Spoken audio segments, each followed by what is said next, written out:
मैंने तो उसको बहुत फटकारा। हमने कहा भैया तू हिंदू नहीं हो सकता, तेरा डीएनए गड़बड़ है। जो अपने पिता के लिए ऐसा बोले, इतना संस्कार का नाश हो गया का महाराज कि लोग पिता को एक सामान्य इंसान से भी बेहतर समझते हैं, सामान्य इंसान भी नहीं समझते। दूसरे के घर पे जाते तो दूसरे माता पिता को इज्जत मिलता है, अपने घर पे नहीं। पर ये धर्मात्मा पुत्र का लक्षण है, अपने माता पिता को प्राण के जैसा मानेगा। इसीलिए माता पिता का प्रथम कर्तव्य है अपने पुत्र को धर्मात्मा बनाना। अगर नहीं बनाओगे तो तुम नौकर से भी ज्यादा बदतर हो जाओगे बुढ़ौती में, ठीक है।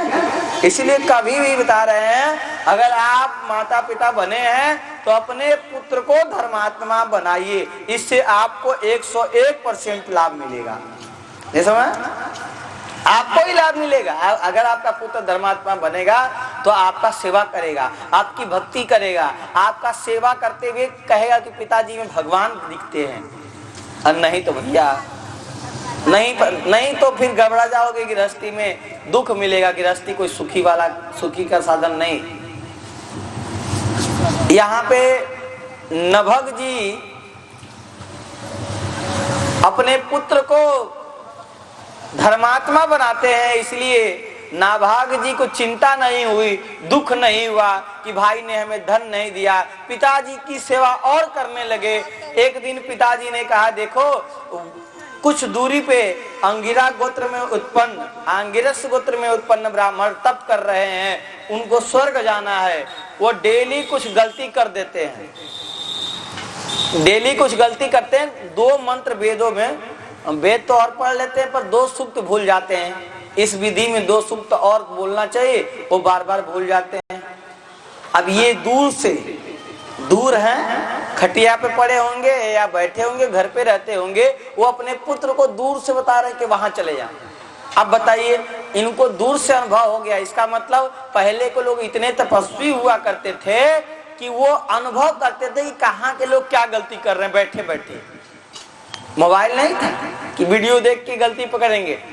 वो अंदर की साधना थी, राजर्षि का जैसा गुण था। और साधारण थे भी नहीं, मनु पुत्र थे, इसीलिए राजर्षि जैसा साधना था, इसलिए उनको अनुभव हो गया। अब ये जाते हैं, नाभाग जी जाते हैं, 2 सूक्त जो है बताते हैं, और 2 सूक्त जैसे ही बताया, इनको स्वर्ग में उत्तम गति हुई। महाराज ये लोग कहे कि हम लोग जा रहे हैं, ये धन तुम रख लेना। जैसे ही धन उठाने लगे, वहां उत्तर दिशा से काला काला पुरुष आया है, कहा ये धन हमारा है, तुम मत ले जाओ। कहा उत्तर दिशा से वो काला पुरुष कौन है महाराज?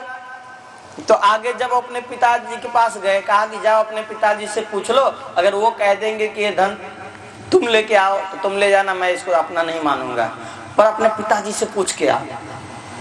तो अपने पिताजी के पास गए, कहे कि पिताजी की उत्तर दिशा से काला काला पुरुष आया और कह रहा है कि ब्राह्मणों से बचा हुआ, यज्ञ से बचा हुआ ये धन मेरा है। पिताजी ने कहा, रे वो कोई पुरुष नहीं, वो साक्षात भोलेनाथ हैं और उत्तर दिशा से आए हैं। और क्या हुआ कि जब सती ने शरीर त्यागा, किस लिए त्यागा? कि दक्ष ने शंकर जी का यज्ञ से बहिष्कार कर दिया कि तुम्हें अब यज्ञ में भाग नहीं मिलेगा, इसलिए शरीर त्याग दिया। तो उस समय ऋषियों ने सोचा कि अब तो यज्ञ हो गया शंकर जी के बिना, अब क्या किया जाए कि शंकर जी खुश हो जाए। तो शंकर जी को खुश करने के लिए यज्ञ में जो सब धन बचा होता है, जितना भी यज्ञ से धन बचा होता है, कह दिया कि अब ये धन आपका होगा। कहीं भी दुनिया में कोई भी यज्ञ होगा, अगर यज्ञ से धन बच गया, या तो उस कथा हो रहा है तो व्यास के साथ विदा कर दो, और नहीं अगर बचा लिए तो शिव जी में ही लगाओ, और कहीं नहीं लगना चाहिए। अगर और कहीं दूसरे देवी देवता में भी लगाते हो तो ये दोष माना जाएगा। कहीं भी यज्ञ हो, यज्ञ से बचा हुआ धन किसका होता है? भगवान शंकर का होता है। यज्ञ कराने वाला अगर संत ही क्यों न हो, अगर यज्ञ से बचा लिया धन और उसको समाज को नहीं बताया कि मैं दक्षिणा रूप में ले जा रहा हूँ, समाज से चुरा के लेके गया, तो शंकर जी का धन का हरण कर लिया।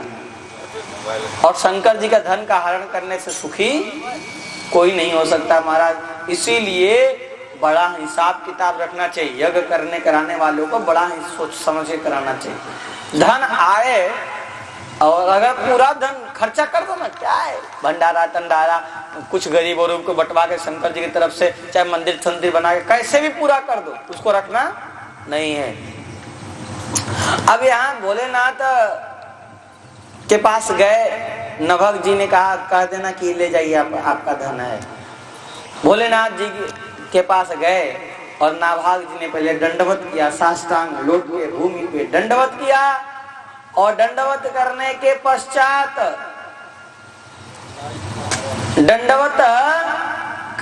पश्चात शंकर जी से हाथ जोड़ के कहा, प्रभु ये धन आप ले जाइए, ये आपका है। शंकर जी प्रसन्न हो गए। रुद्र भगवान बोले कि मैं तुम्हारे पिता के न्याय पे प्रसन्न हो गया, तुम्हारे पिता ने बहुत अच्छा न्याय किया है। समझ, इधर ऐसे भी घुमा लिया करो, वीडियो में नहीं आता है, थोड़ा मेहनत किया करो, तब मेरी रिकॉर्डिंग करना सीखोगे तब ना। क्या है, हम लोग साधु साधु हैं भाई, अपने को ज्यादा आता कुछ है नहीं। हाँ, बोलो वृंदावन बिहारी लाल की। तो शंकर जी ने कहा ये धन रख लो, मेरा आशीर्वाद है, और ये धन बढ़ेगा।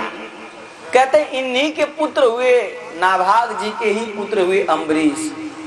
अम्बरीशो महाभागा सप्तदीपवती महिम। अम्बरीश जी महाभागशाली हुए, 7 दीप पृथ्वी के मही। ये मही का मतलब होता है पृथ्वी, पृथ्वी का एक नाम है मही। अब महीम का मतलब होता है पृथ्वी का राजा है। तो सप्तदीपवती महिम, 7 दीपवती के राजा हुए महाराज। और इनके पास कैसी लक्ष्मी थी, अव्याम च श्रियम लब्ध्वा विभवम चातुलम भुवि। भक्त के पास लक्ष्मी आती है अव्याम, खर्चा ही नहीं हो रहा है लक्ष्मी, इतना लक्ष्मी है कि खर्चा ही नहीं हो रहा है। अरे कोई टेंशन नहीं है, आराम से बैठो। देखो हम देखें जहाँ जगह कम होता है ना, थोड़े से पुरुष होते हैं तो माताएं आपकी चुपचाप उनके बगल में बैठ जाती हैं, वो उठ के भाग जाएंगे। धीरे धीरे माताओं का पूरा कब्जा हो जाएगा। हर जगह, कई जगह हम कथा में देखे हैं जहाँ बहुत सारी माताएं आ रही हैं। वैसे कोई टेंशन नहीं, जिसकी संख्या ज्यादा होती है ना उसका मान ज्यादा होता है। हमारे यहाँ तो वोटिंग का लीला है ना। बोलो वृंदावन बिहारी लाल की।